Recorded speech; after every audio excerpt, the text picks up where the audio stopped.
قرآن مجید، فرقان حمید اور حضور تاجدار کائنات صلی اللہ تعالی علیہ وآلہ وصحبہ وبارک وسلم کے ارشادات گرامی سے یہ چیز ہمیں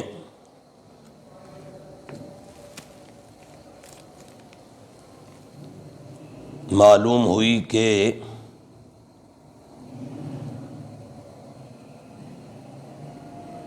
علم ایک ایسی چیز ہے کہ جو بندے کو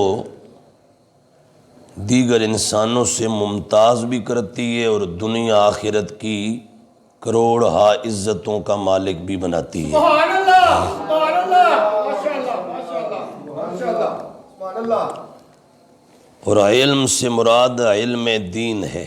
سبحان اللہ، اللہ جل مجدہ الکریم کے دین کا علم، سبحان اللہ، یہ وہ نعمت ہے کہ جو اللہ رب العالمین اپنے خاص فضل و کرم سے اپنے بندوں کو عطا فرماتا ہے۔ سبحان اللہ، ماشاءاللہ، ماشاءاللہ، اسی حوالہ سے نبی علیہ السلام کا ایک ارشاد گرامی ہے، سبحان اللہ، سبحان اللہ، وہ میں تلاوت کرتا ہوں اور اس سے فیوز و برکات میں بھی اور آپ بھی ہم حاصل کرتے ہیں۔ سبحان اللہ، سبحان اللہ، ماشاءاللہ، یہ صحیح بخاری شریف ہے اور اس میں کتاب العلم کا ہی عنوان ہے، علم کی کتاب۔ بخاری شریف کے اندر پھر آگے اس صحیح بخاری میں آگے پھر متعدد کتب ہیں، کتابیں آگے، تو ان کتابوں میں سے یہ تیسری کتاب ہے، یعنی پہلی کتاب اس میں آتی ہے کتاب بدء الوحی،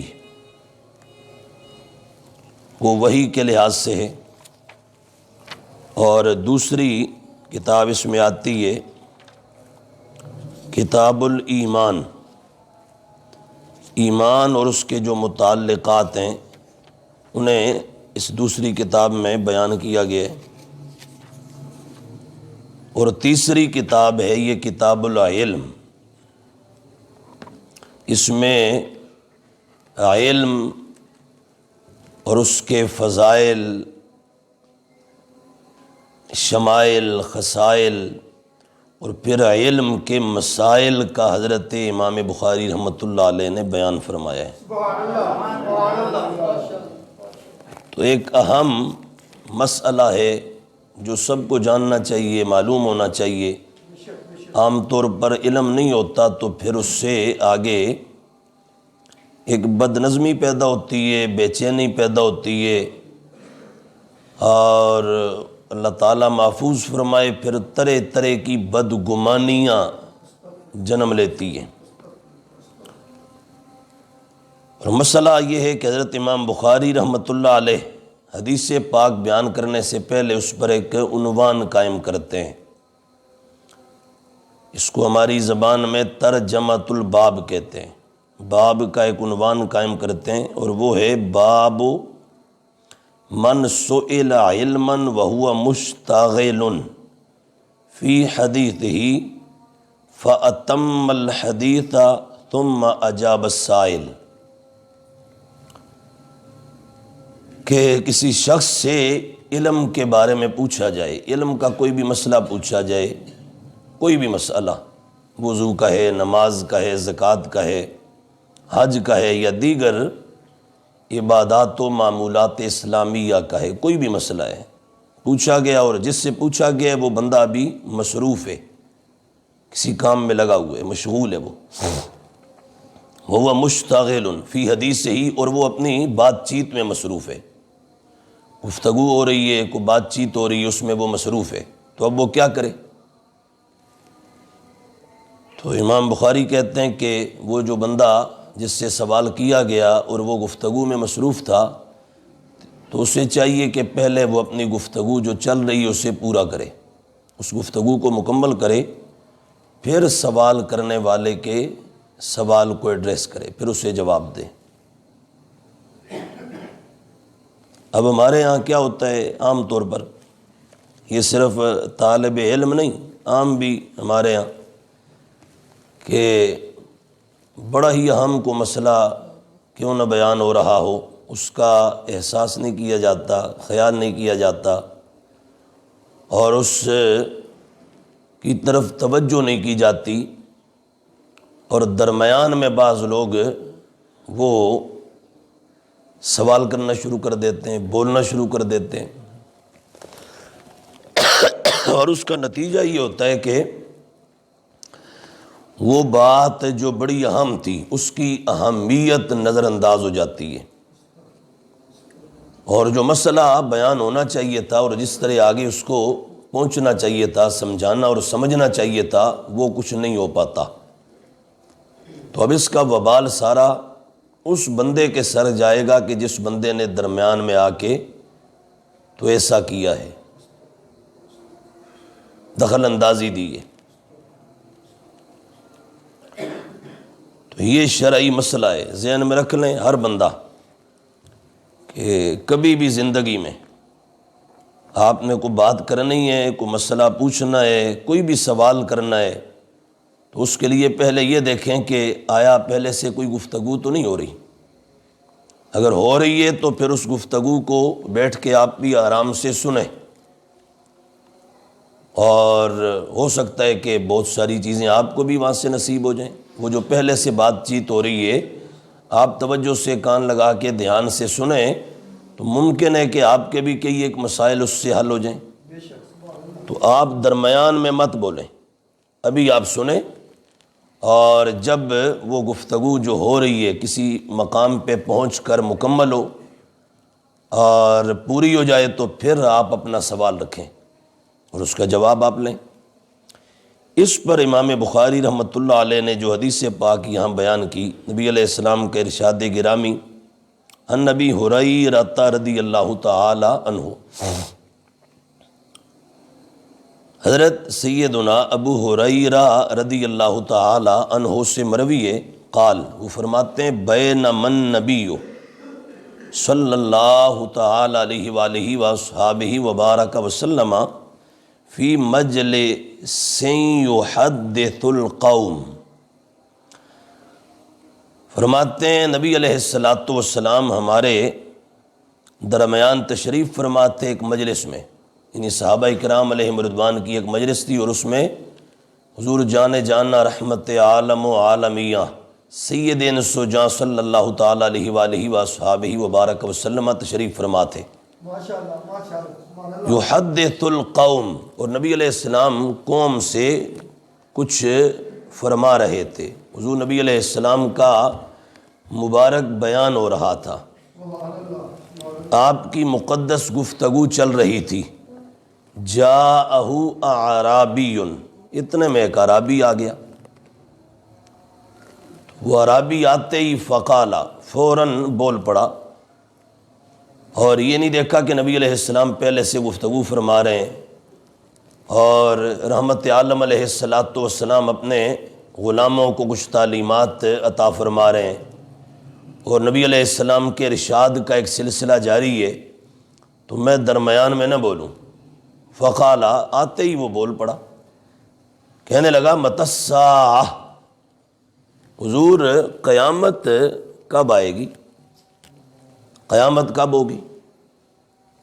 اب اس نے یہ سوال کیا، تو فمضى رسول اللہ صلی اللہ تعالی علیہ وآلہ وصحابہ وبارک وسلم یحدث، نبی علیہ السلام جیسے آپ کی گفتگو پہلے سے جاری تھی، آپ نے اسی طرح اپنے وعظ کو، خطاب کو جاری رکھا، اور اس بندے کی طرف آپ نے توجہ نہیں فرمائی۔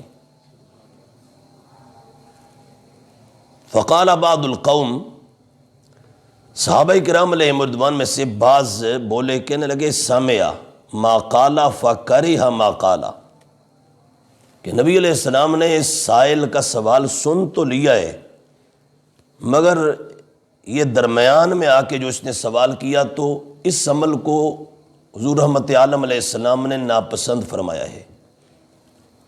وقال بعضهم، بعض بولے کہنے لگے بل لم یسمع،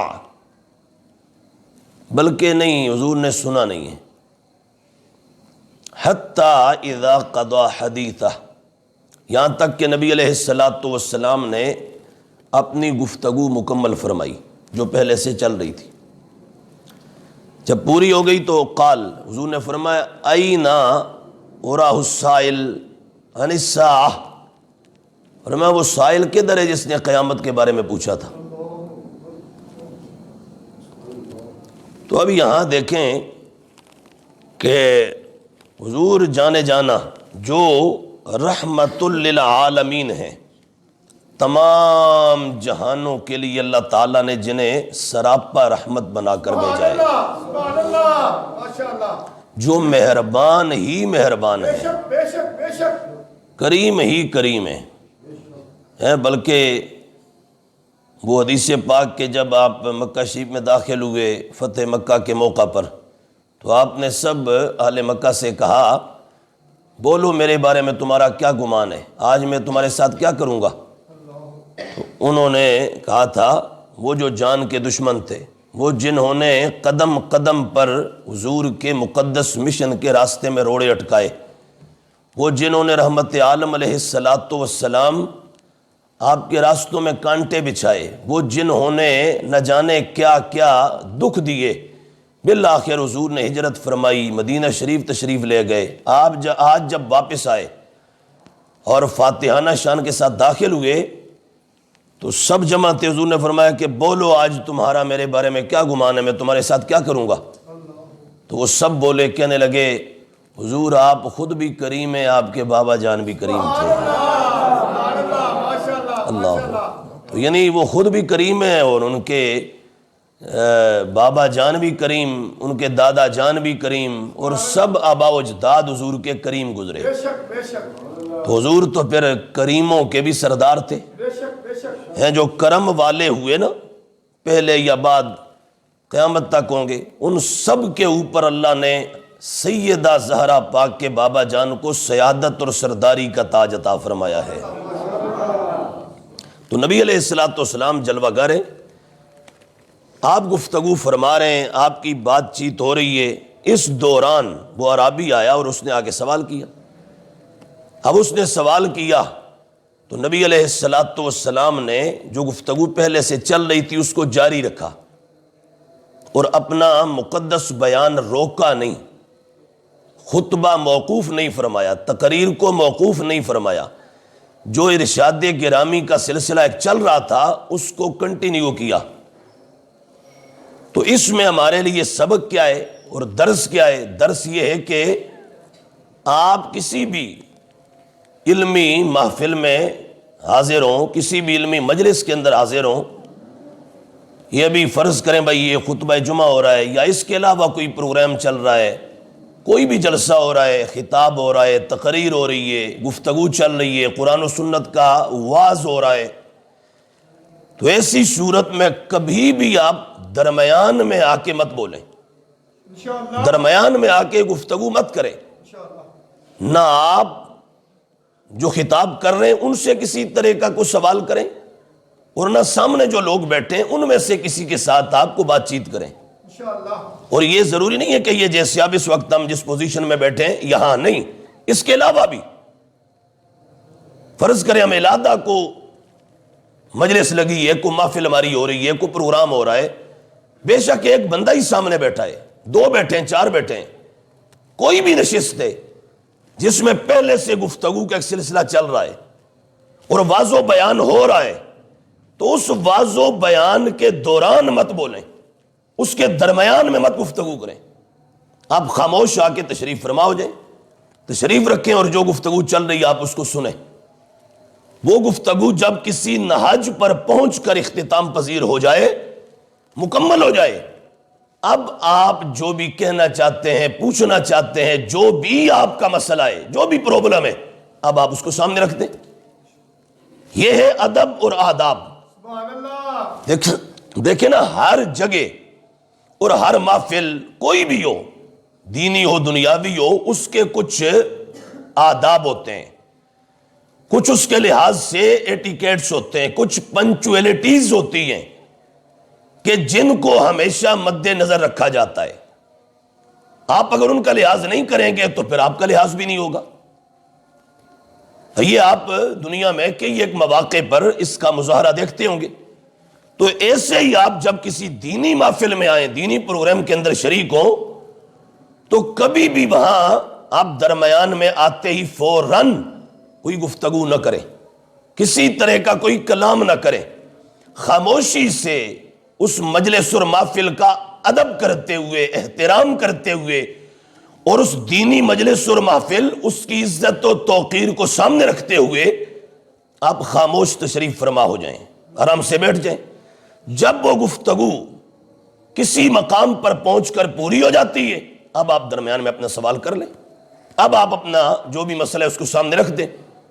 اور اس میں کیا ہوگا کہ ایسا آپ کریں گے تو ایک تو آپ کو خود اپنے لحاظ سے کوئی بے چینی نہیں ہوگی، آپ کو کسی طرح کی کوئی تنگی نہیں ہوگی، کوئی آپ اپنے لحاظ سے جو وہ کسی طرح کے کوئی اضطراب یا کوئی آزمائش کا شکار نہیں ہوں گے، اور اسی طرح جو سامنے لوگ بیٹھے ہیں باقی احباب ہیں ان میں سے بھی کسی کو تنگی نہیں ہوگی۔ اور پھر آپ نے اگر دوران محفل آ کے بات کی تو اس محفل کے اوپر جو خطاب ہو رہا ہے یا جو گفتگو کر رہے ہیں انہیں بھی اس حوالے سے کوئی پریشانی نہیں ہوگی۔ اور اللہ نہ کرے اگر آپ درمیان میں آ کے بولیں گے تو کچھ آپ کو کہہ دیا پھر بھی مسئلہ ٹھیک نہیں ہے، آپ کو نہیں کہا، باقی جو احباب وہاں بیٹھے ہیں آپ کی بات لے لی اور فوراً اس کو ایڈریس کر لیا، سننے کے بعد جواب دینا شروع ہو گئے، تو جو باقی بیٹھے ہوں گے وہاں پر ان کو یہ ہوگا کہ پہلی بات جو ہو رہی تھی اس کو کیوں روکا گیا، ہمیں اس کو سننے نہیں دیا گیا، گفتگو مکمل نہیں ہونے دی گئی، تو وہ مسئلہ ادھورا رہ جائے گا، نہ تمام اور نہ مکمل رہ جائے گا۔ حضرت سیدنا مولا مرتضیٰ علی بن ابی طالب کرم اللہ تعالی وجہ الکریم کا ارشاد گرامی کنز الامال کے اندر موجود ہے۔ آپ نے فرمایا کہ جب تمہارا کوئی معلم دینی پڑھا رہا ہے، کچھ بھی وہ تم سے کہہ رہا ہے دین کے حوالہ سے، گفتگو ہو رہی ہے، تو فرمایا اس گفتگو کے دوران بولنا تو درکنار، اشارہ بھی نہیں کرنا۔ آپ نے اشارہ بھی کریں گے تو اس اشارے سے بھی وہاں بد نظمی پیدا ہوگی، اس سے بھی اس مجلس کا تقدس پامال ہوگا۔ اب کئی یہاں ابھی بھی اس وقت بیٹھے ہیں تو کئی ایسے ہوتے ہیں البیلے لوگ، یعنی میں اگر سخت لفظ بولوں تو بے وقوف لوگ، تو جنہیں اس کی کوئی تمیز نہیں ہوتی، کوئی احساس نہیں ہوتا۔ آپ کسی آج دنیا کے عام چھوٹے سے کسی افسر کی بات توجہ سے نہ سنیں تو وہ آپ پہ برہم ہو جائے گا، ناراض ہو جائے گا۔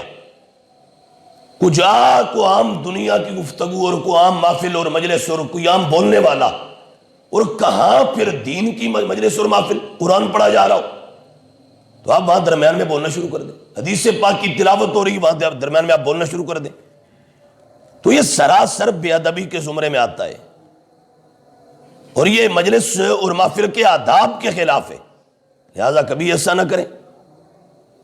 تو بہرحال حضور تاجدار کائنات صلی اللہ تعالی علیہ وآلہ وصحبہ وبارک وسلم تشریف فرما تھے، تو ایسے میں اعرابی آیا اور اس نے آ کے سوال کر دیا کہ حضور متی الساعہ، قیامت کب آئے گی؟ تو نبی علیہ السلام نے گفتگو نہیں روکی، موقوف نہیں فرمائی، آپ نے اپنا مقدس اور مبارک کلام جاری رکھا یہاں تک کہ اسے مکمل کیا۔ مکمل کرنے کے بعد آپ نے فرمایا کہ سائل کہاں ہے جس نے قیامت کے بارے میں سوال کیا تھا، پوچھا تھا۔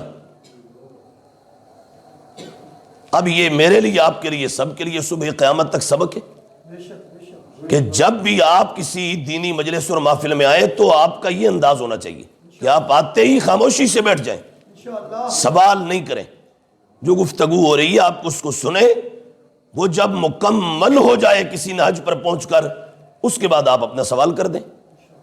تو نبی علیہ السلام نے فرمایا وہ سائل کہاں ہے جس نے سوال کیا تھا؟ قال، اس نے عرض کیا ہا انا یا رسول اللہ، اے اللہ کے رسول صلی اللہ تعالی علیک و آلک و اصحابک و بارک وسلم، حضور میں یہاں ہوں۔ تو آپ نے اس کی طرف نظر رحمت فرمائی.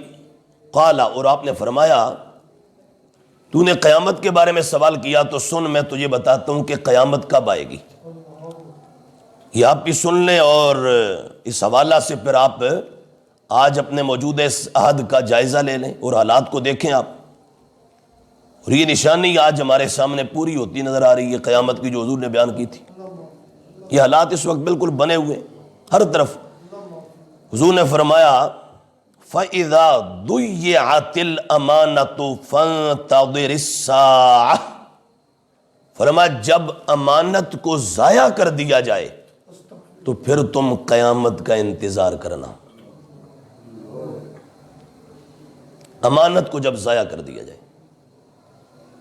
جب امانتیں ضائع ہونا شروع ہو جائیں تو فرمایا پھر قیامت کا انتظار کرنا. ہاں یہ بھی آثار قیامت میں سے ہے، علامات قیامت میں سے ہے. قیامت کی نشانیوں میں سے یہ بھی ایک نشانی ہے کہ امانتیں ضائع ہونا شروع ہو جائیں گی. امانتیں ضائع ہوں گی، کوئی لحاظ نہیں ہوگا امانتوں کا. اب آگے خود پھر سرکار نے قالا، تو اس نے عرض کیا کیف اضاعتها، حضور امانتیں ضائع کیسے ہوں گی، کس طرح ضائع ہوں گی؟ قالا، حضور نے فرمایا اذا وسد الامر الى غیر اہلہ فانتظر الساعہ، فرمایا جب کوئی بھی معاملہ وہ نااہل کے سپرد کر دیا جائے پھر تم قیامت کا انتظار کرنا.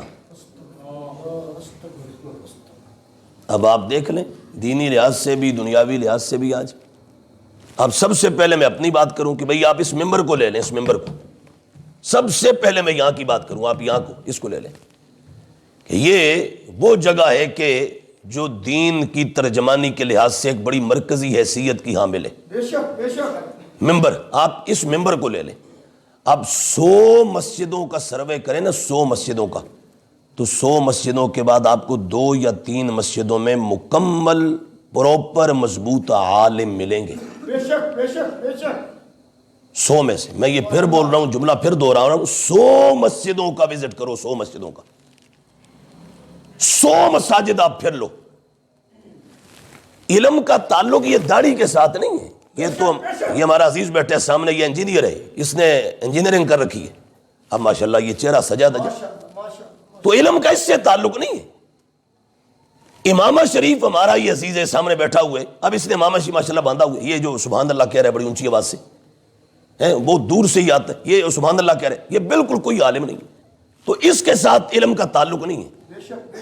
یہ جبہ ہے، اس کے ساتھ بھی علم کا تعلق نہیں ہے. آپ سعودی عرب میں چلے جائیں، آپ متحدہ عرب امارات میں چلے جائیں، وہاں بھی چھوڑ دیں، آپ مصر چلے جائیں، آپ شام چلے جائیں، وہاں تو آپ کو ہر بندہ ہی جبے میں ملبوس نظر آئے گا. ہر بندے نے یہ لباس پہنا ہوتے. تو کیا اس نے جبہ پہن لیا تو عالم ہو گیا؟ نہیں، ایسا نہیں. سر پہ پگڑی رکھ لی تو عالم ہو گیا؟ نہیں، ایسا نہیں ہے. داڑھی رکھ لی تو عالم ہو گیا؟ نہیں، ایسا نہیں ہے. داڑھی بڑا مقدس عمل ہے، نبی علیہ السلام کی مقدس سنت ہے، اس کا بڑا اجر و ثواب ہے، لیکن اس کا علم سے تعلق نہیں ہے. عالم ہونے کے ساتھ اس کا تعلق نہیں ہے. امامہ شریف، حضور نے فرمایا ایک نماز امامہ شریف کے ساتھ پڑھو تو اللہ ایک نماز کا نہیں، اللہ تمہیں 70 نمازوں کا ثواب عطا فرمائے. اب دیکھو نا، نماز ایک، دنیا میں تم کہتے ہیں یار 1 روپیہ نہیں جتھو ساکو مڑ جتھو 70 روپیے دا نفع آوے تے سودا اتھے دینا ہے. تو اللہ کے بندوں کبھی تو پھر یہ بھی سوچو نا کہ قبر و حشر کا سودا کہاں کرنا ہے، جہاں 1 ملے یا 70 ملے. اب یہ امامہ شریف اتنا اجر و ثواب والا کام ہے، لیکن پھر کہہ رہا ہوں امامہ شریف باندھنے سے بندہ عالم نہیں ہو جاتا. چلو اور آگے بڑھ جاتا ہوں، اور آگے بڑھ کے آپ کو بات کروں. ایک بندہ باقاعدہ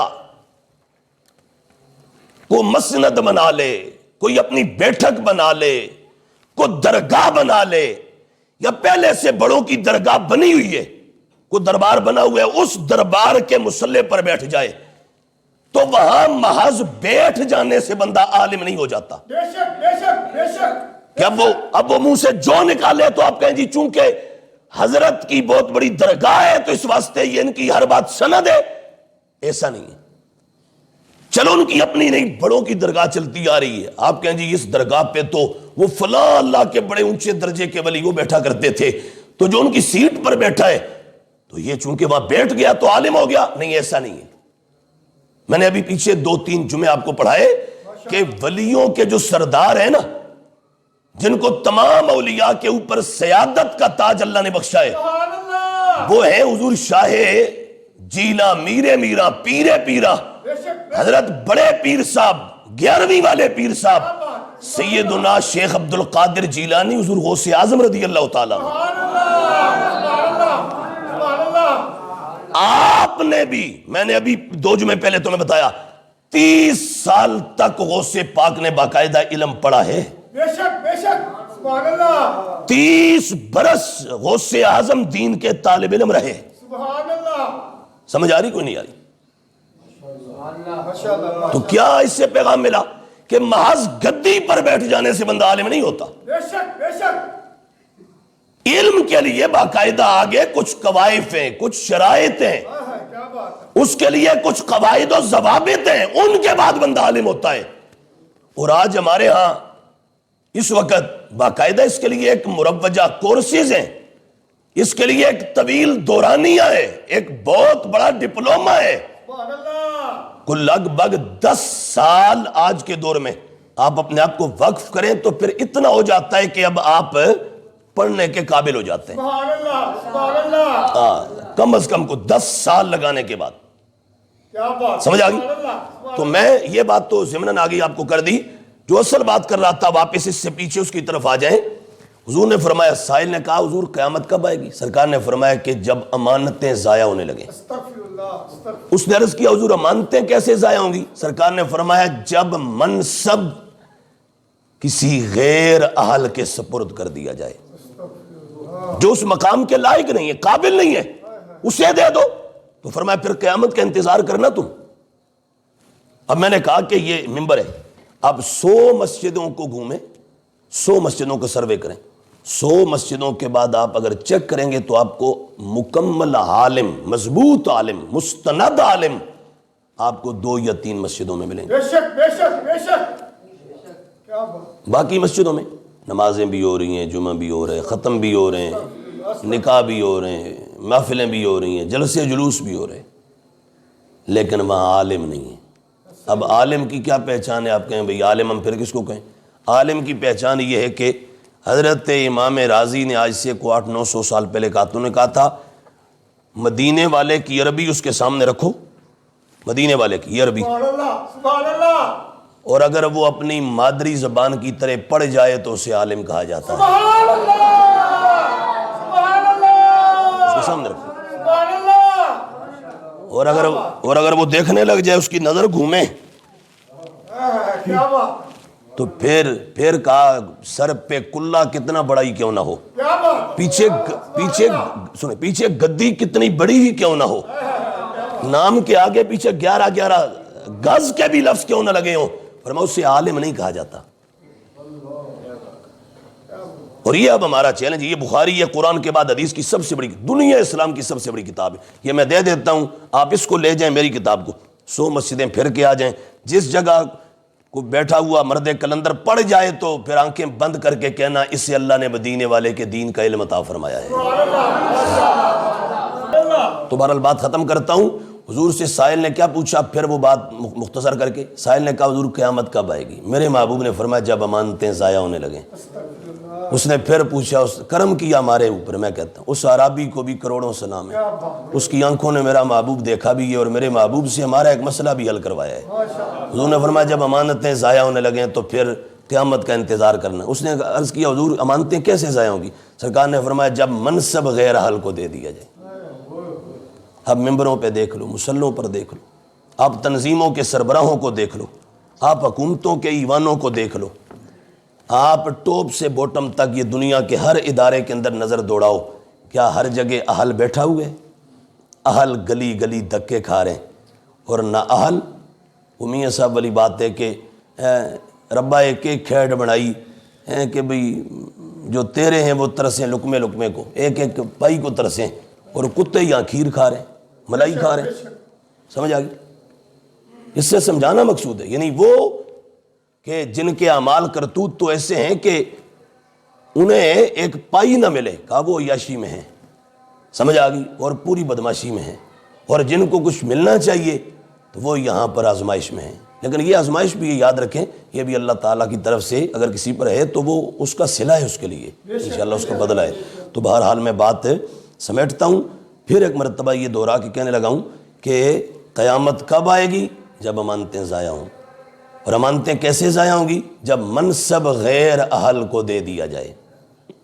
آپ ایک طرف ابھی کھڑا کر دیں 50 سال پڑھانے والا شیخ الحدیث جو 5 وقتہ نمازی ہو، تہجد گزار ہو، درود پاک پڑھنے والا ہو، قرآن کی تلاوت کرنے والا ہو، حدیث کا عالم ہو، ہزاروں کا استاد ہو، ایک طرف وہ کھڑا کر دیں، ایک طرف مقابلے میں آپ ایک شرابی، کبابی، ایک بدماش، عیاش، کنٹٹا، آپ اس کو کھڑا کر دیں، الیکشن کروائیں تو نتیجہ ہی آئے گا کہ وہ عالم دین ہار جائے گا، یہ جیت جائے گا۔